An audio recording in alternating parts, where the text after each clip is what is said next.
Hi, everyone. I'm David Fine, and I'm the city's Housing and Urban Renewal Program Manager. And I'm Sean Coates. I'm the City of Bozeman Utilities Director. And we're here to provide an educational presentation on the water adequacy for residential development ballot initiative. So, what is the water adequacy for residential development ballot initiative? Well, it's a citizen special interest group initiative that received enough signatures to appear on the 2025 ballot. And this is not a policy that is created by the city. So, as Sean and I started giving these presentations, it became really clear that a lot of people thought that this came from the city. And to be clear, it did not. It came from a citizen special interest group. So, what does WARD do? It seeks to change the city code to require developers who seek to use cash in lieu of water rights for development to provide affordable housing. Before we jump into WARD and what it does, I wanted to give a little bit of context about the city's housing market and where we've come from and where we're going. So we're coming off a period of rapid growth as the city of Bozeman. Between 2013 and 2023, we experienced an average, so some years more, some years less, but an average growth of 3.7%, which is really rapid growth. And I think for many of us who were here through that entire period, you could see it and you could feel it, and you could feel how it changed our community. But since then, growth has slowed to 1.4%, which is significantly less growth. And while I think a number of factors drive that, one that is a likely factor is that the price of housing has made it more difficult for people to move to Bozeman and to grow their families here. So for um, and that's something we call in economics price elasticity of demand. When something costs more, you get less of it, and in this case, it's new residents in Bozeman that are moving here. So we haven't been completely powerless to deal with some of these housing things since 2022 when we adopted our affordable housing ordinance. We we have 1,777 affordable units that are either built, under construction, or in the pipeline. And 371 of those homes have actually been completed now. 100 of them are under construction, and the remainder of the units are have submitted an active site plan application for development. So for just across four of those projects comprising those homes, there's over $120 million in subsidies, right? And those are primarily federal low-income housing tax credits, but it's also a variety of state, local, either City of Bozeman or Gallatin County, as well as private subsidies across these projects. And one thing we've noticed is that none of those units in the pipeline that have either been built or are likely to be built are possible without a significant amount of subsidy. And I think that's an important thing that we'll come back to later in the presentation. Finally, vacancy rates have been quoted at or above 12%, and rent increases have slowed. If you're getting on apartments.com, you can see a lot of the new housing projects where you're getting 1, 2, 3 months free rent as a rent concession. And if you switch to projects that are advertising older supply, you can see that rents have fallen significantly from a couple of years ago when we were house constrained. And so that new supply and that new vacancy plays an important role in housing affordability. And we'll talk more about that later. So before we jump into what the ballot initiative does, it's important to understand the background and what leads into it. So if we talk about our current water adequacy policy in the city, this policy went into effect in the early 1980s. And the policy basically says that when new development comes into the city, the water demand for that new development has to be offset, meaning the developers have to bring the water to the table to offset the impact of their development. So they can do that in a combination of three ways. The first one is to reduce demand, basically using water conservation to reduce demand associated with a new development. And this is something that the city requires literally on every development application now, and that's been a part of our water conservation program. So that is being done literally with every development.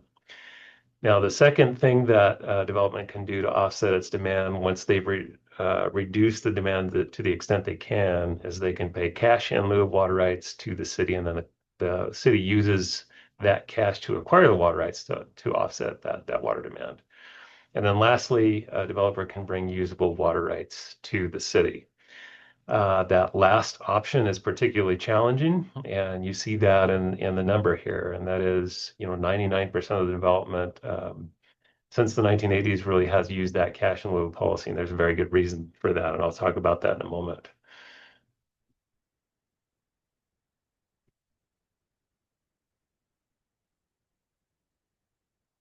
So what does Ward's ballot language say?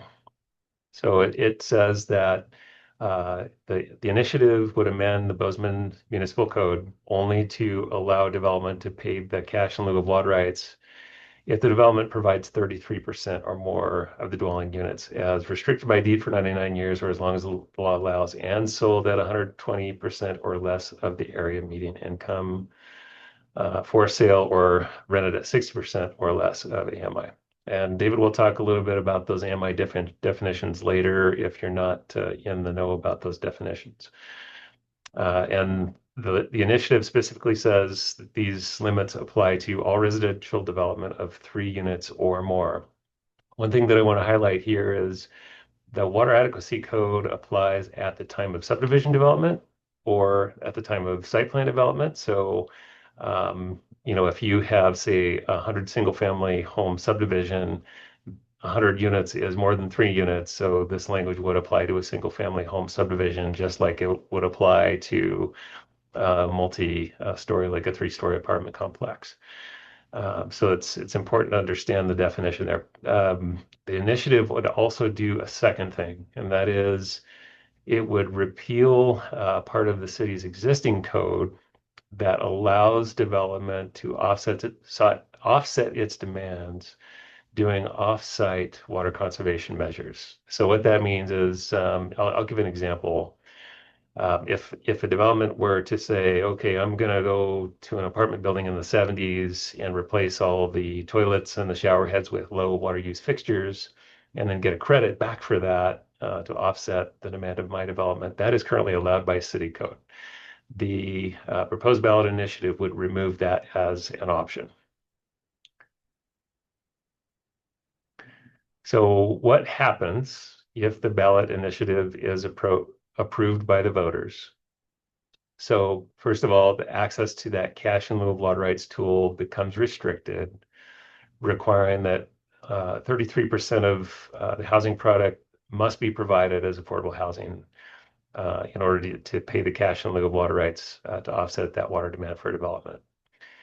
If a developer does not want to provide that 33% of the housing product as affordable housing, then that development would be required to secure their own water rights. Now, something that's really important to understand about this option is it generally takes about 5 to 8 years to secure water rights in the Gallatin Valley. And even at the end of that 5 to 8 year time frame, there's no guarantee that a water right will be obtained. And then subsequently, with that water right, the infrastructure for that water right has to be constructed as well. So that would mean, for example, a new well that was constructed with each development. And that becomes pretty important when you look at how our water infrastructure is constructed. Right now, we have 3 water supplies, and it's very cost efficient to supply the entire city from those 3 water supplies. But if you had to do a water supply with every single development, that quickly becomes burdensome to have to maintain every one of those water supplies.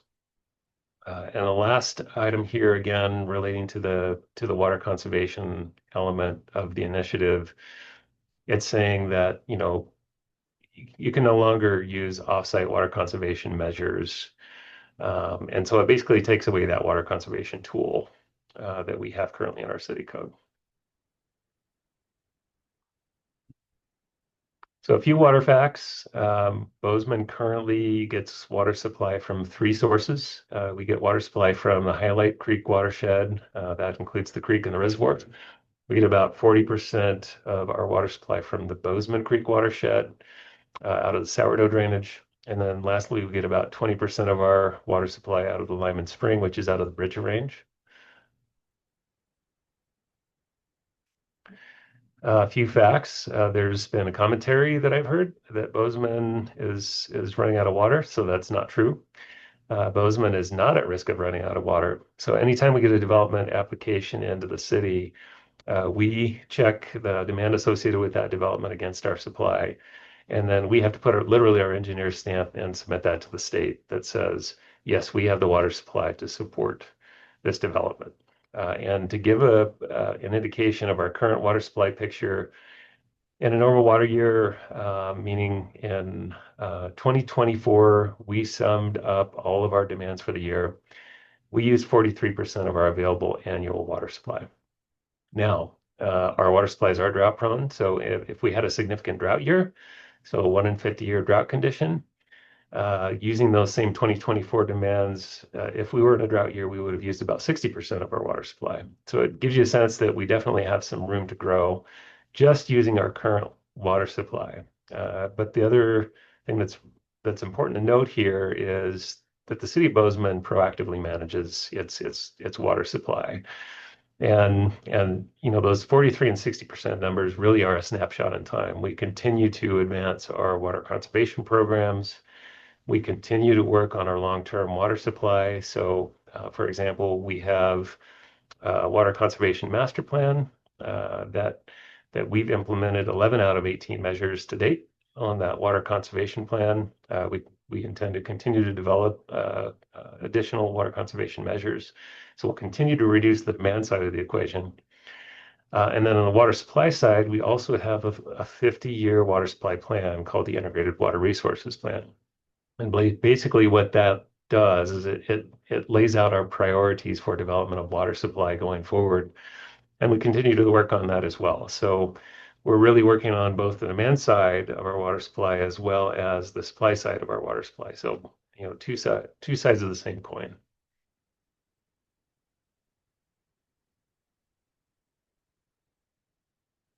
That looks like you're muted, David. Before we jump into conversation about the water adequacy for residential development initiative, I want to start with a few housing facts that just frame the discussion of housing in Bozeman. One of the questions I get most as a housing professional is affordable for whom when we're talking about affordable housing. And it turns out the U.S. Department of Housing and Urban Development has really set a policy baseline in this area. So they define housing affordability as a housing payment that is less than a third of your pre-tax income as kind of your monthly payment. So usually in housing policy, you'll set a target for that monthly price as for whom it's affordable to. In this case, Ward has set their policy target at 60% of the area median income for rental housing and 120% of the area median income for sale housing. And just to put that in context, that's a for sale home that's just under $500,000 at 120% of the area median income, and that's a $1,600 a month 2-bedroom apartment in kind of round numbers. So under those housing levels, you know, based on the data that we've collected in the past 5 years, there have been 0 new units that have been developed over the past 5 years at those price points without subsidy. I'll say that again. There have been 0 new units over the past 5 years at 60% AMI for rentals or 120% AMI for sale product that have been developed without subsidy. And you might think, well, wow, why is that? And I think the reason is affordable housing is expensive to build. The inputs, the things that really drive the cost of housing, are 4 things that are beyond the city's control. So land, labor, building materials, and then ultimately the price of lending. So it got much more difficult with increasing interest rates to provide affordable housing than it was before interest rates more than doubled. And so those are all things beyond the city's control. Now, what can the city do? Well, we can keep working in our sphere with public, private, and nonprofit partners to make affordable housing a reality. We can keep updating our policies. So over the past 4 years, we've revisited the affordable housing ordinance twice in order to make sure that our regulatory environment is in line with what it takes to actually produce affordable housing. And we have to make those policies based on local data, community input, and with the goal of balancing affordability, smart growth, and neighborhood character. So when we put this policy together for the affordable housing ordinance and went through that community-based process, we asked a third-party consultant, Root Policy Research in this case, to assess the feasibility of the ordinance. And the reason for that is the affordable housing ordinance is a voluntary density bonus. So if you provide a certain amount of affordability as a developer, you can put additional units on any given parcel, either through more height, smaller lot sizes, or less stringent parking requirements.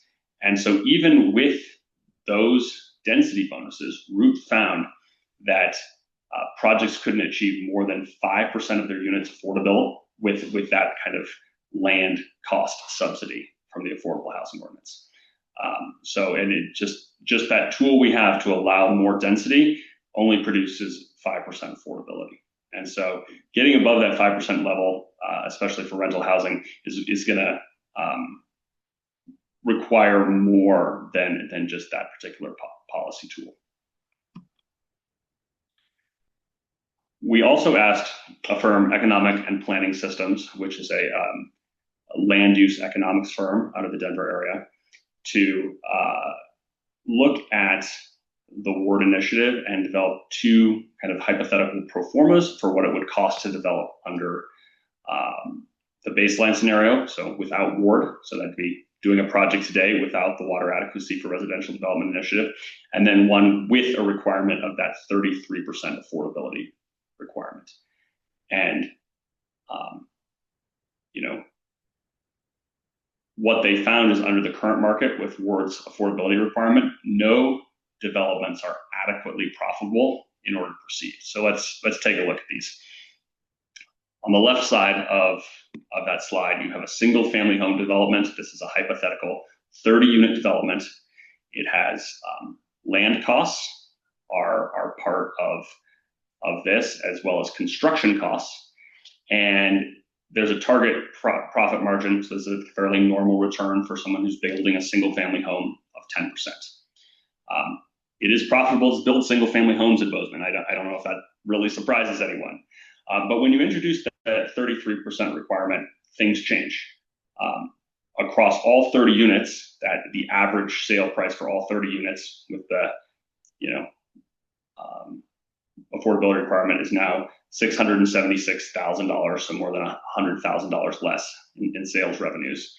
And that results in a negative, a developer losing almost $25,000 per home, right? And a negative 3.7% profit across the entire development. Now, I don't know how many of you have had the opportunity to work with real estate developers, but I have never met a real estate developer who is willing to accept negative profit at the start of a project. Now, and again, when you're thinking about a pro forma, this is the kind of thing a developer would model and decide whether they want to do the project or not. So if the project is already losing money and there isn't any of the risks of global supply chains or changing interest rates or any of the things that developers face, they're probably not going to do the project if they're seeing a negative profit. Over on the multifamily side, things get interesting.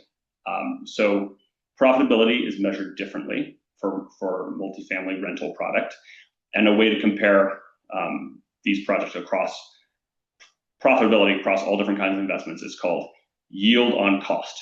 So a normal yield on cost for multifamily is 6.5%. Now, the interesting thing about right now in the city of Bozeman is because building costs are high, land costs are high, interest rates are high, like all of those inputs into the housing price. A market rate project that provides no guaranteed affordability can't meet that 6.5% yield on cost threshold. And what I hear from folks is, but David, there's all these projects coming out of the ground. Surely you must be wrong. And I think what I would say to you is most of what you see coming out of the ground went through this exercise 2 or 3 years ago. And it takes, 18 to 24 plus months for some of these bigger projects, for these projects to come out of the ground. So they went through this exercise not knowing what all the things that might happen in the market over the next 2 years, not knowing about all the other projects that might be in competition, not knowing about the supply and demand situation that might exist if other people also build projects. And so we did see in projects we had submitted to the city for subsidy, people expecting to get $2,600 plus a month in rent. And that's even the kind of thing we modeled with root policy research in coming up with the affordable housing ordinance. It turns out that a lot of supply got built and developers are not able to get the rents they projected. So they're not able to deliver the kinds of returns they expected to their investors. As a matter of city policy, we don't have any city policies that are designed to prevent developers from losing money. We don't really see that as our job. And in fact, this oversupply of the housing market is part of what's contributing to more affordable rental rates in the city of Bozeman. But if you're looking at this and you're saying, well, why are people continuing to build? That's part of why. The other reason is, this is a hypothetical development pro forma. Sometimes people have owned land for decades and they don't have as high a cost basis, or there's any other number of factors that could make it not exactly like this. But if you were buying land at a market rate and building a project today, these are the kinds of things you would expect. On the 33% affordability side, you can see that makes the project be even more underwater. You would essentially have a gap of $97,000, as we call it the capital gap, value profit gap of $97,000 per unit. And so that makes rental product also doesn't meet a return threshold that's normal in order to be feasible. So how does that impact our overall housing market? Well, requiring 33% of new units, of housing units and new developments to be affordable, to have access to the city's cash in lieu of water rights, could limit the housing supply. And here's why. Any project, market rate housing is an important part of our housing supply. There isn't enough subsidy to provide subsidy to all of the projects across the housing that are being done in Bozeman, right? And all of those projects contribute to housing supply, and that housing supply has a meaningful effect of cost in a scarce housing environment. So having that high affordability requirement means many of these projects won't be able to meet their feasibility threshold and they won't proceed. The only ways to make it work for the developers are they could try to make the non-affordable units subsidize the affordable ones, which would increase the cost for 2/3 of homeowners in their project. But there's a limit to how much developers can actually increase those costs, because housing doesn't stop at the edge of Bozeman. I give this presentation to some of my colleagues at the city of Bozeman recently, asked for a show of hands of who lives in the city of Bozeman, who doesn't. I'd say probably half the people raised their hand and said they don't currently live in the city of Bozeman. And so at some point, if those non-affordable units, and that's for people who are making more than 60% of the area median income, or more as a household than 120% of the median income, anyone who's in that particular situation, they may choose to leave Bozeman as a result of that, and that could cause, and so that there's only so much the developers can raise that price before they just dry up any demand for living in Bozeman. The other way, of course, is to come up with more subsidy. To keep all these projects across the market would require levels of annual subsidy that, according to EPS, outstrip the entire city general fund budget. And so I don't think we're in a position as a community to provide that level of subsidy. So we expect that this could limit housing supply and having a meaningful impact on that supply and demand equation. When developers look to other areas to build in cities, such as the county, it may increase commuting and negatively impact the environment through all those additional vehicle trips. So in light of the economic analysis, what would happen from a water conservation standpoint? So if you look at development within Bozeman, we really are the most sustainable water users in the area, and I would say possibly in the West. If you look at our gallons per person per day water use, Bozeman is at 114 gallons per person per day currently. Others in Montana that we've talked to, and these are other large cities across the state, there's an average of 163 gallons per person per day water use. If you look at other cities throughout the arid West that also have water conservation programs, Boulder, Denver, Bend, they reported values of 133 to 157 gallons per person per day. If you were to state the same numbers in the gallons per household per day water use, Bozeman's at 188 gallons per household per day. The national average is 254. In other arid Western states, about 314. So it gives you a sense that we're doing a really good job from a sustainability standpoint. Now, looking at that economic analysis from a housing standpoint, if that demand for housing cannot be met within the city of Bozeman city limits, that demand still exists. So it's going to push out into the county. It'll push into the surrounding communities, and those, the county and the surrounding communities have higher water use rates than the city of Bozeman. So that same per housing unit number goes up. And on that basis, I would make a very strong argument that actually, the initiative would result in the opposite of water conservation. It really would not promote water conservation because it's pushing, higher water demands outside of the city limits, and that water all really comes from the same source. We're all pulling from the same water basin. A drop of water does not stop at the city limits. It continues on out of the county. So, we do a great job within the city of Bozeman with our water sustainability practices.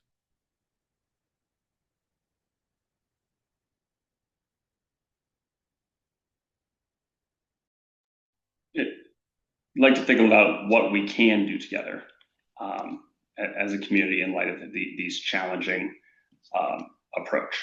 An approach to housing is a partnership to address the various pressure points of housing in the city, and that means bringing everyone to the table. We do have a community housing action plan that we've been implementing for a number of years.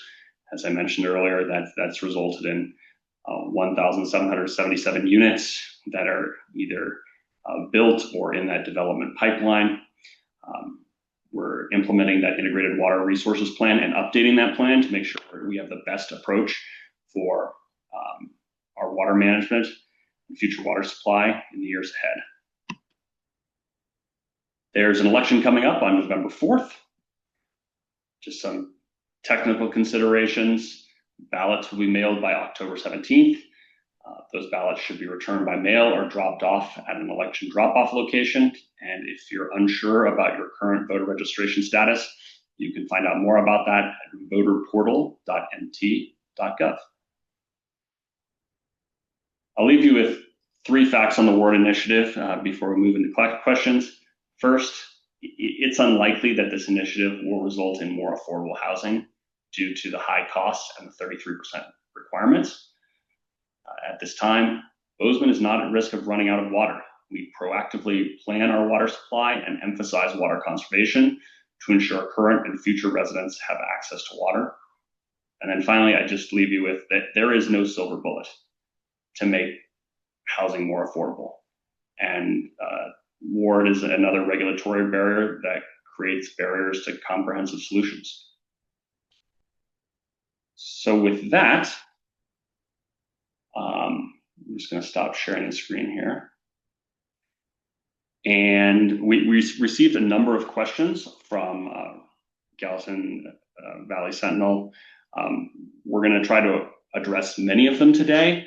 There's a few of these questions that would require a lot of in-depth research, or we don't have those numbers at our fingertips. We've had these for just over a day. But if you didn't get your question answered today, please go to our Engage Bozeman page, submit your questions. We're trying to respond to questions at Engage Bozeman. And so for time purposes, we're not going to get to every question today, but we will try to get to your questions later if you submit them on Engage Bozeman. So the first question is, how would the passage of WARD impact developments currently in the pipeline, and a breakdown of how it impacts applications at various stages of the process would be helpful, including applications that have been submitted versus reached adequacy versus approval, et cetera. You want to take that, Sean? Yeah, I'll take that one. So basically, once a development application submits to the city an application and then reaches what's called adequacy, and that's defined in our city code. At that point, it's vested in the code at the time that it's reached adequacy. So the projects that reach adequacy before the WARD initiative takes effect would not be subject to the WARD requirements. The subdivision applications that reach adequacy after WARD goes into effect would be subject to the WARD requirements. Right. So the next question I have for you, Sean, is would WARD impact project applications that have reached adequacy? It would not. So that's really the same question as the one before. Again, once a project has submitted their application and reached adequacy with the city, they are vested in the code at the time they've submitted that application. Okay. So here's another question.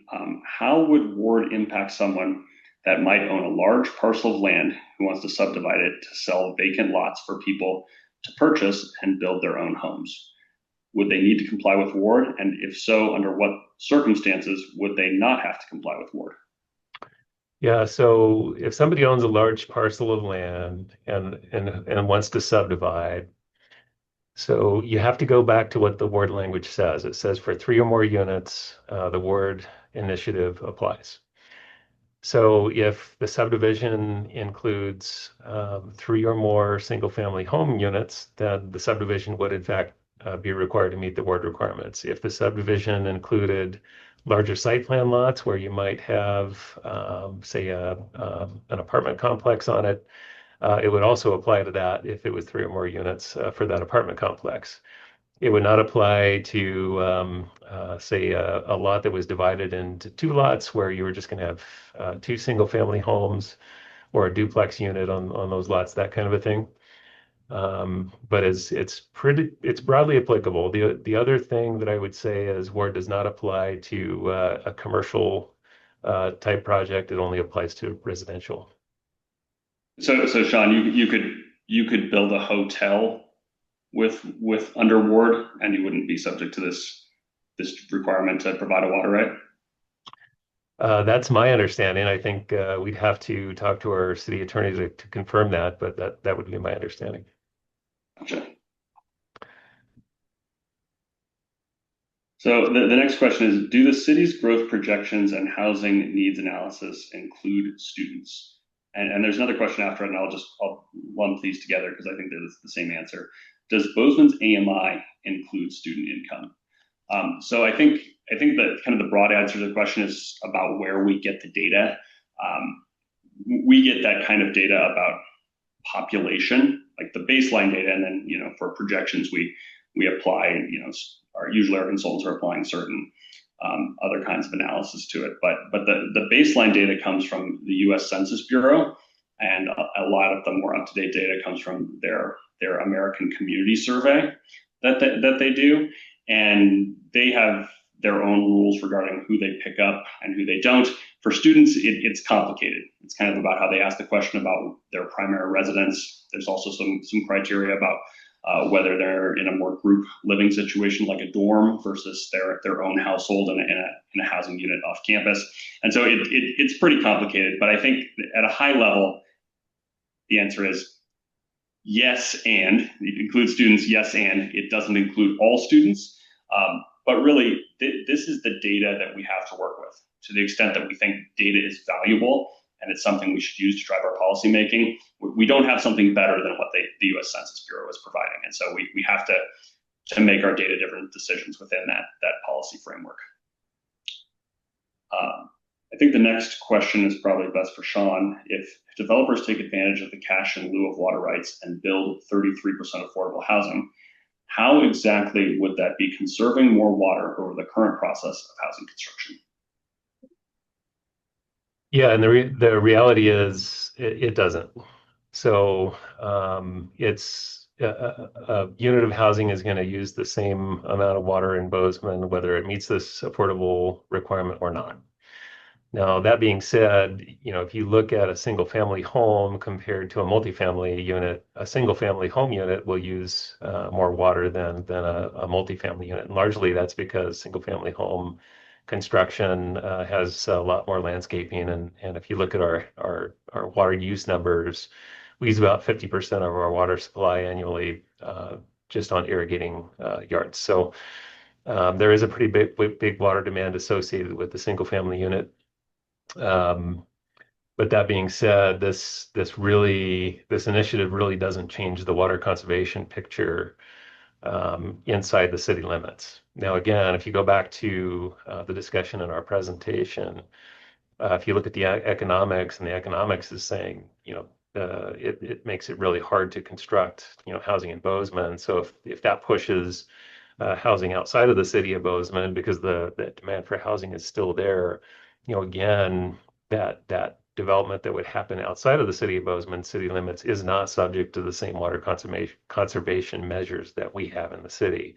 So they are going to use more water per housing unit outside of the city limits. So I would argue that actually the initiative would result in less water conservation. So I'll take the next question. In the past, the city has said we need the affordable housing ordinance because the legislature outlawed inclusionary zoning.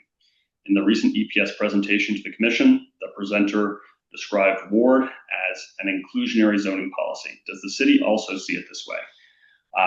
I think the way I'd answer that question is that Brian Duffney, who's a principal at Economic and Planning Systems, is a respected land use economist who consults all over the Western U.S. His opinions on this issue are his own. I think whether this is inclusionary zoning is probably a question of policy and a question of law, and I'll leave it at that. Next question is for Sean. At recent joint meeting between the city of Bozeman and the city of Belgrade, there was a discussion of sharing water resources. Has there been any further discussion of that? Yeah, so that was a very preliminary discussion just to get the ball rolling on this concept. There's a potential for it. It's in the very, very early stages of discussions. We don't have anything concrete at this point. So we're basically starting the discussions at the staff level to see if there's some viability in sharing water resources with the city of Belgrade. What would you say to residents that remember the city saying a few years ago that we were running out of water? Yeah, so let's put that in perspective. So at the time of the pandemic, we were in very, very high growth rates. Okay, so unofficially seeing growth rates around the 6% range. If you look at where we're at now, we're down to about 1.4% growth rate. So that same available water supply that we had back then, if that was going to last 10 years back then at the 6% growth rate, it might last over 30 years at our current growth rate of 1.4%. So you got to put that in the perspective of the growth at the time. But also, that peak growth that was occurring during the pandemic, it really pushed us to drive our water conservation measures. It pushed us to drive our water supply development just to make sure that we were always staying in front of development. Okay, so that's exactly what we've done. If you look at the work that we've done since that narrative started, we implemented some pretty significant water conservation measures. One of them being that we implemented a new code section that requires all development to meet our water conservation requirements for landscaping and irrigation. And an example of that, and it's a big code, I won't give a lot of examples of it, but one example is that a typical landscaping design would, prior to that code improvement, would have had 90% of the landscaping in turf, which is a major water hog. Now we limit the turf to a maximum of 30% on that same landscaping plan. Another example that I would give on the water conservation side is we limited irrigation of landscapes in the summer to 3 days a week instead of being able to do that every day a week. So these types of things create a major improvement from a water conservation standpoint. The other thing that I would say is we've continued to develop our water supply. We've acquired water rights in the city since that discussion. The other thing that we've done is we've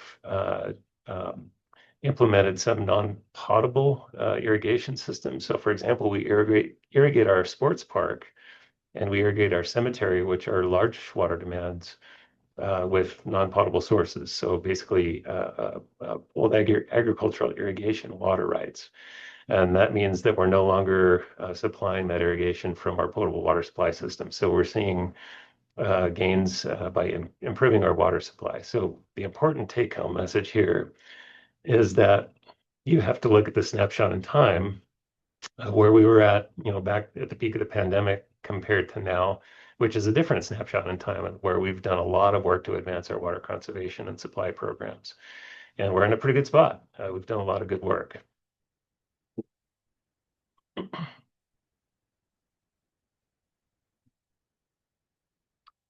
Looks like you're muted, David. You'd think I'd learn how to use one of these programs over. Okay, so the next question I'll take, would the passage of board impact the city's ability to do the Fowler housing project? The short answer is no. And I think the reason why is important. The city's Fowler housing project is targeting, we're hoping to get 100% of the units affordable. We might not be able to get all the way there.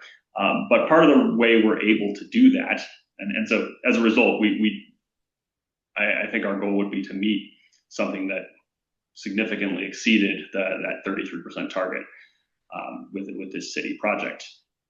That said, the reason we can do that is because we're providing a really significant subsidy to the project. So in this case, we have land that's worth $6 to $7 million that we would be providing for free to the project. And now we didn't pay $6 to $7 million for it. We bought it a really, really long time ago, and so and we're able to make that land donation to the project. But that's why we can hit the affordability target. Again, none of these affordable units have been able to hit the 60% AMI or 120% AMI threshold without subsidy, and the Fowler project is no different. It's a good segue to the next question. Would the passage of ward impact the county's ability to do their affordable housing project? Again, no. That project is 100% affordable, but the reason is they're receiving tens of millions of dollars of federal subsidy through the low-income housing tax credit program. And in addition to that money, they've received free land from the county, $2 million from the city, and another $2.5 million from the county. And the project is still in danger of not being able to quite get across the finish line from a financial perspective. That's a tight project with some pretty serious affordability. And so again, you can meet the ward requirement with millions of dollars of subsidy, but market rate housing is an important part of our housing supply picture, and there's not adequate resources to subsidize projects across the entire housing market. Next question. So in recent years, the city has said that a vacancy rate of 5 to 10% would be considered healthy, and the recent EPS presentation said that the vacancy rate in the multifamily developments constructed in 2024 to 2025 is nearly 40%. And the overall vacancy rate in multifamily units is 20%. And overall vacancy rate, including both multifamily and single family units, is 5 to 10%. I'm just reading what they put here. With all the additional units planned to come online in the next couple of years, what can be said for this high of a vacancy rate? I think I addressed this a little bit during the presentation, but I'm happy to tackle it a little more directly here. I'll just iterate. It's really not the city's job, either from the housing program's perspective or from um, the zoning code's perspective, to prevent a developer from losing money. Now, sometimes we're providing subsidy in order to help make the pro forma balance before they get into things, but like all of those market risks are still out there for both for profit and honestly for nonprofit developers, right? If you have to sell a home at 120% of the area median income and the interest rate doubles, that has a really profound impact on the affordability of the payment every month, and the developer doesn't have any control over that. So I think a lot of this stuff was built when there was a very crunched, like less than 2% or less vacancy rate in our housing market. The development community responded to that and started a lot of projects in response to that. And many of those projects assumed higher rents than they're now able to get because of all the supply that got built. I think that's just part of the risk of building. An oversupplied housing market is likely to be pretty good in the short to medium run for negotiating, tenants being able to negotiate better rents than they would in a more constrained market. And so I think that's what we can see there. And also, I think, people are making different investment decisions on building housing today than they were, 2, 3, 4 years ago when these projects got entitled. I think we're likely to see fewer housing starts. And I think if you looked at the submissions of site plan to our development review process, you'd see they're down pretty significantly from a couple of years ago. Sean, if Ward passes, can the city commission repeal it? And if so, how soon after it passes could they do this? So if Ward passes, it will become the law, and the city must begin implementing it as written. So state law prohibits the city from repealing it for a period of 2 years. Okay. And another one, this is about passage. If Ward passes, will the city try to advocate for legislation in the next session that would overturn it? I couldn't answer that question. That is a question that would have to be answered by the next city commission. I will take the next question. A lot of housing questions in here. Based on the feasibility analysis of Ward prepared by Economic and Planning Systems, EPS, in September, it concludes that all multifamily housing developments under current market conditions are losing money. Have any multifamily projects under construction or in review halted development since that report was published? If so, how many? And how many does the city expect to halt development due to this finding that all are losing money on their projects? I think there's a number of inaccurate characterizations of the EPS report in that question, and just how people might, including developers, might use that report. So, the EPS report is an analysis of a hypothetical development pro forma for a developer that's looking to work on a project today, right? These are the same kinds of considerations that real developers are making when they think about their projects, but like they're doing their own work. I wouldn't expect that a lot of developers are looking at the city numbers and going, "Oh, you're telling me something that I don't already know." These are normal construction costs. These are normal land costs if you're starting a project today. I'd also say the EPS report doesn't say that all developers of multifamily projects are losing money. In fact, it says they're making money, but they're not making a normal rate of return, right? And so like that 6.5% yield on cost framework that they use for assessing multifamily profitability, that's a target rate of return.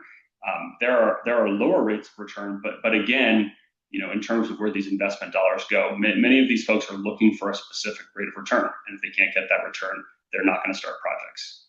And honestly, the 5% yield on cost that they came up with for a market rate multifamily project, It's just not a very high rate of return for the amount of risk that's involved with building a project and potentially opening into very high vacancy, right? Those are the kinds of risks that people have, and so they're looking for returns that are commensurate with the amount of risk involved. All right. In the EPS report, it is stated that Ward will reduce developer profits substantially. To what extent did EPS evaluate the inclusion of available affordable housing tax credits to cover the cost of land or other affordable housing development costs? If EPS did not include these, how might their conclusions change if they did? Well, I can't speculate on what EPS would or wouldn't conclude if they'd done something they didn't do. But I think what they're saying pretty clearly in their report is analyzing single-family home development and multifamily development without other subsidies.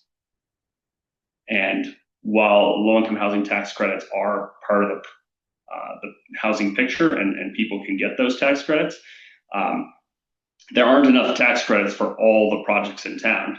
And I think the other thing just to think about with 60% AMI income limits for low-income housing tax credit projects is that, and sometimes they're income average, so sometimes it's up to 70% and as low as 50% or things like that. But it's averaged at 60% of the area median income. That's $55,000 for a single person. So if you make above $55,000 a year, you're not going to qualify for a low-income housing tax credit rental, right? And so, as likely as not, you need other housing at other price points in order to have housing that suits our area's workforce. And if the only thing that gets built are 60% AMI apartments, you're not building housing across the workforce spectrum in terms of what people are qualified for and can afford. Why did the City Commission award $3.6 million in TIF to Bozeman Yards for only 2 affordable units? Based on the EPS report, an affordable unit cost less than $300,000 to build in a multi-unit development. Did the city consider an alternative that would not award TIF to a developer who would develop 12 affordable units? And if not, why not?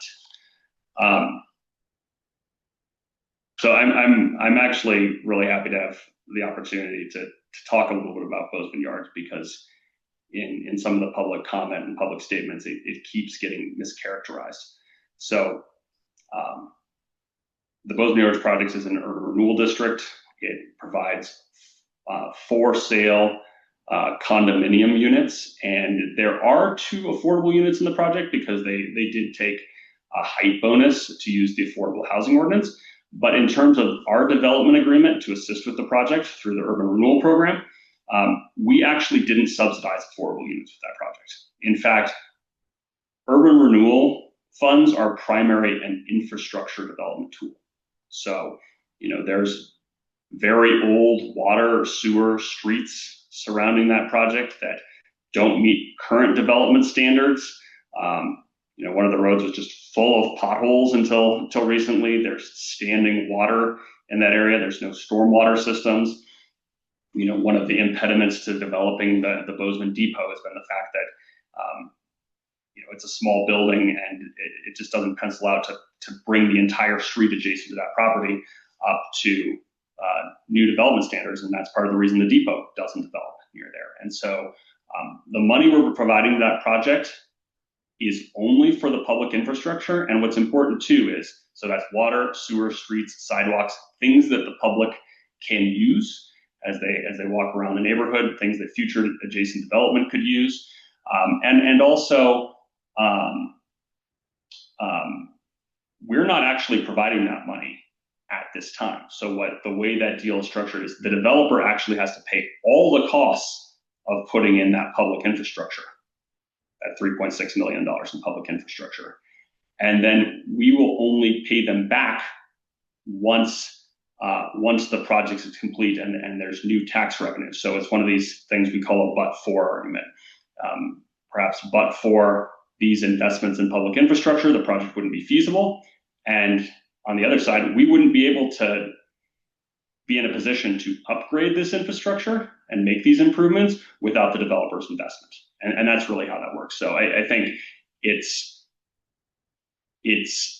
inaccurate at best to say that we spent $3.6 million on 2 affordable housing units. That's just not true.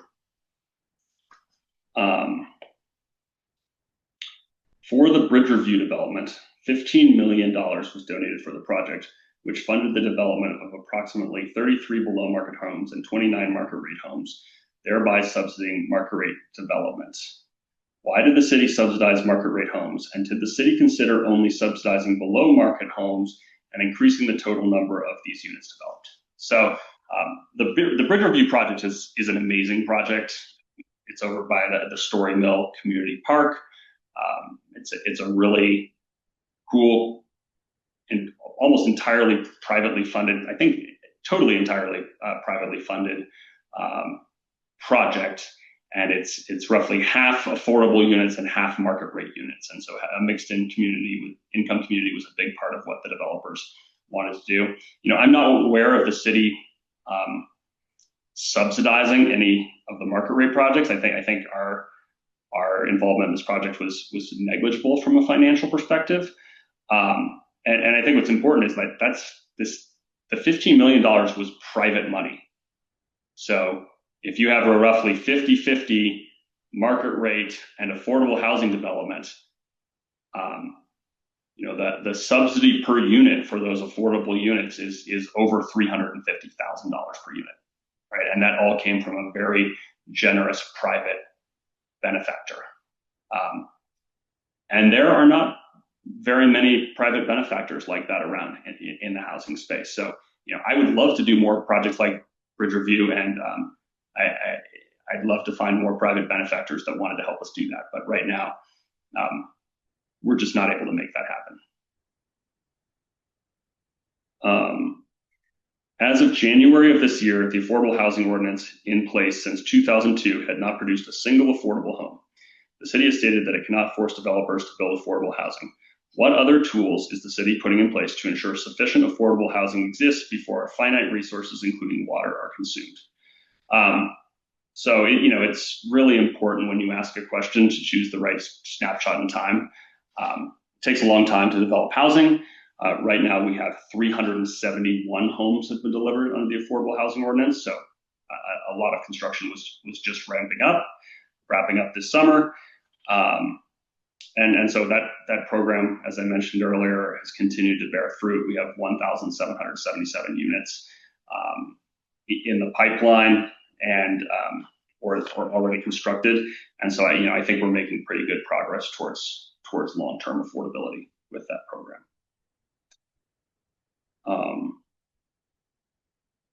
Based on a study by a city consultant, Root Policy Research, in August 2024, for evaluating the feasibility of the AHO under different income assumptions, the city has concluded that developers could only designate 5% of their units as affordable. However, this study assumes the development cost for multi-unit development with 850 square foot units are $550 per square foot, and rents are $2,800 per month. And they're referring to page 7 of that report, which are well above costs and rents in Bozeman. Why is the city continuing to rely on results that use faulty assumptions? Why is the city continuing to publicize such results as reliable to the community in its presentations? Well, I'm happy to answer that question. Why are we continuing to use these? Because we think they're reliable is the easy answer. We are confident in our consultants, and I think here's why. We saw a number of private development applications through the urban renewal program that anticipated that $2,600 to $2,800 in rent in order to meet their return thresholds. And the fact that they're not getting that is, again, a problem for the developer. It doesn't mean we were wrong to say that is the kind of rent that would be necessary in order to produce that rate of return. So I think that's important. I think the other thing about that $550 per square foot is that's the total development cost. So if you look at the recent EPS report, they're showing a $320 per square foot cost, but that's just the construction cost. That's building materials and labor. There's other costs like cost of architecture, cost of land, cost of employing a realtor, cost of insurance, all these different things that go into development costs. And if you spread that across a cost per square foot, I think that is a reasonable cost per square foot when thinking about total development cost. So I think we stand by those numbers, and we're going to keep publishing things that we think are accurate and help inform the public. Why did the city meet with ward organizers and really try to come up with a compromise that would have been acceptable to the city? The city could have adopted a policy that asked for 10% affordable housing instead, which would have been an improvement over no policy. I guess I'd say generally that we're very accessible people as policy staff here at the city of Bozeman. We would meet with anyone who asked us to meet and who was interested in our feedback and guidance. If the folks that drafted Ward wanted our feedback on this initiative, I'm not aware that they ever asked me, or Sean for that matter. So, and the last question is, if developers are able to build 100% affordable units now using subsidies such as the project on 7th and Aspen and others, then why does the city and SWMBIA think 33% is impossible or unlikely? Obviously, I can't speak for the Southwest Montana Building Industry Association, or SWMBIA in this case, and so I can only speak to what we're saying, and I'll just iterate. We have not seen any affordability without subsidy. Ward is a policy that applies to all housing developments across the city, whether they're receiving subsidy or not. And we're just saying that there isn't enough subsidy to cover all the projects, and that without subsidy, we don't see a viable way for the projects to pencil. Really, I mean, in the examples from EPS, the construction cost is, without any developer profit, land cost, or anything else, is more than the affordability target of 120% AMI for a single family home. So that's why we don't think it works without subsidy, and there just isn't enough subsidy to go around. All right, I think we've reached the end of the questions that we're able to answer today. So on behalf of me and Sean Coates at the city, thanks so much for giving us an opportunity to talk about the water adequacy for residential development initiative. Have a great day. Thank you, everyone.